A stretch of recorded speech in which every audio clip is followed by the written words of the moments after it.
होता नेवासा तालुक्याचा तबलिगी इज्तिमा. जय महाराष्ट्र मित्रांनो, स्वागत आहे आपल्या आजच्या न्यू ब्लॉग मध्ये. मी आपलाच पाचेगावचा बादशाह ब्लॉगर. 6/4/2026 रोजी आज होता आमच्या नेवासा तालुक्याचा तबलिगी इज्तिमा.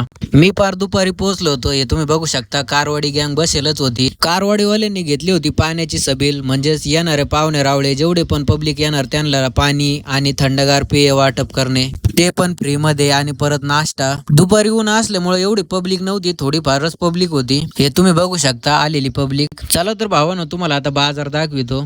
इज्तिमासाठी आलेला बाजार होता छोटासा.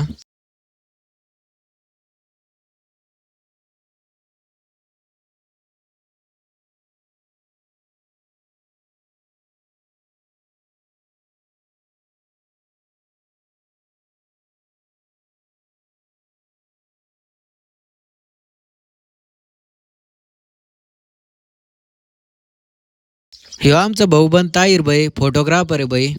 ऊन उतरायला सुरुवात झाली आणि पब्लिक वाढायला सुरुवात झालेली होती भावांनो. संध्याकाळच्या टाइमी तुम्ही बघू शकता, आता पब्लिक थोडी थोडी वाढत आहे. जसं जसं ऊन उतरत आहे तशी पब्लिक वाढायला सुरुवात झालेली होती भावांनो. हे तुम्ही बघू शकता. हा होता भावांनो 7-7:30 वाजताचा नजारा. हे तुम्ही बघू शकता 7-7:30च्या दरम्यान. हे तुम्ही बघू शकता आता किती पब्लिक वाढलेली आहे. मागच्या वेळेस जो इज्तिमा झालता तो छोटा इज्तिमा होता, म्हणजेच नेवाशाच्या एरियातलाच इज्तिमा होता. हा पूर्ण नेवासा तालुक्याचा इज्तिमा होता भावांनो, त्यामुळे पब्लिक जास्त आलेली होती. ही 7 वाजता म्हणजेच मगरिबच्या नमाजासाठी आलेली पब्लिक होती. दोन्ही हॉल पूर्ण फुल भरलेले होते. तुम्ही बघू शकता भावांनो.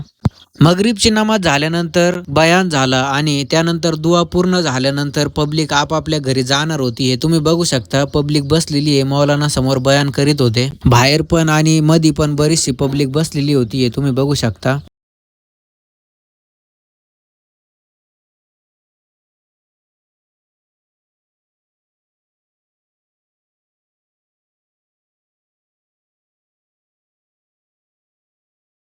दुआ पूर्ण झाल्यानंतर हे तुम्ही बघू शकता, पब्लिक सगळी माग वळली आहे.